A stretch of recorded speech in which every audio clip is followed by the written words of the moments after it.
मित्रों नमस्कार। मित्रों, हमारे यहाँ संसार में जितने महापुरुष हुए हैं वे संघर्ष से निकल कर आए हैं। संघर्ष या दुख या पीड़ाएं हमको निखारने का काम करती हैं। इसी तरह हमारे यूरोप में मैक्सिम गोर्की हम सब जानते हैं, बड़े कथाकार रहे हैं। माँ उनका प्रसिद्ध उपन्यास है। वे प्रारंभ के दिनों में बड़े संघर्ष से, बड़े गरीबी से गुजरे और कहीं एक नौकर के रूप में काम करते थे। बड़ा दुखी रहते थे, परेशान होते थे, क्योंकि उन्हें नौकर की तरह ही ट्रीट किया जाता था। मालिकों का दुर्व्यवहार भी वे सहन करते थे, क्योंकि उन्हें परिवार का पालन पोषण करना था।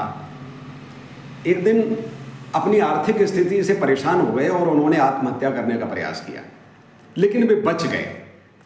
बाद में उन्होंने देखा कि वो जो कष्टमय दिन थे, वो जो कष्ट के दिन थे, परेशानी के दिन थे, उस समय वो एक किताब लिख रहे थे। वो किताब बाद में प्रकाशित हुई और वो इतनी प्रसिद्ध हुई कि संसार के स्तर पर पहुंच गए। तो उन परेशानियों के दिनों को याद करते हुए उन्होंने एक बात लिखी। वो कहते हैं कि जब तक आदमी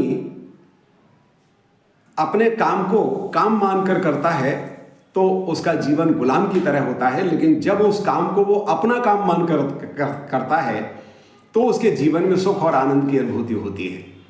प्रसंग से हमको ये शिक्षा मिलती है कि हम बहुत सारे लोग, और आज मैं ये बात इसलिए कह रहा हूँ कि जरा सी बात पर लोग आत्महत्याएं कर रहे हैं। उन्होंने संघर्ष को जाना ही नहीं है, देखा ही नहीं है। संघर्ष हमको आकार देता है, परेशानियां हमको सिखाती हैं, वर्तमान का कष्ट हमको भविष्य का मार्गदर्शन करता है। इसलिए इन महापुरुषों के विषय में जाने, और अगर हमारा संकट का, कष्ट का समय है तो उसको लिखिए। मुझे एक बात याद आती है, जब मैं अपने शासकीय पीजी कॉलेज गुना में प्राध्यापक था, अब तो सेवानिवृत्त हो गया हूँ, तो मैं प्रायः जो समाज की विसंगतियाँ होती हैं उन पर टीका टिप्पणी किया करता था और आवेश में आ जाता था। तो हमारे यहाँ हिंदी विभाग में डॉक्टर गंगा सहाय शर्मा प्रेमी थे। उन्होंने एक बार मेरे कंधे पर हाथ रखा और मुझे अलग ले गए, और उन्होंने एक बड़ी प्यारी बात कही और मेरे जीवन में वो टर्निंग पॉइंट था।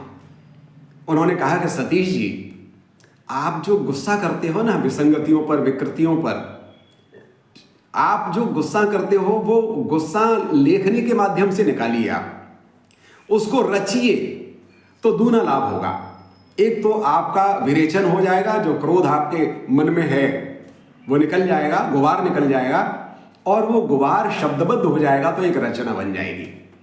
और उस दिन से मैंने यही किया कि जब भी मुझे कोई लगता है कि परिवारों में, समाज में विसंगतियां हैं, परेशानियां हैं, मार्गदर्शन हो सकता है, या मुझे कोई लगता है कि ये बात लोगों को याद दिलानी चाहिए, उसे कविता, कहानी और संस्मरणों के माध्यम से मैंने लिखना प्रारंभ कर दिया और उसका लाभ भी मिला। तो इसी तरह मेरा निवेदन ये है कि अगर आप संघर्ष में हैं तो आप दूसरों से तुलना मत करिए, आप तो केवल उसको अपनी परेशानी को लिखना प्रारंभ कर दीजिए। आज हमारे साहित्य में इतनी विधाएं हैं कि आप जो लिखेंगे वो एक साहित्य की विधा हो जाएगी। बहुत बहुत धन्यवाद। इससे आपको यश मिलेगा।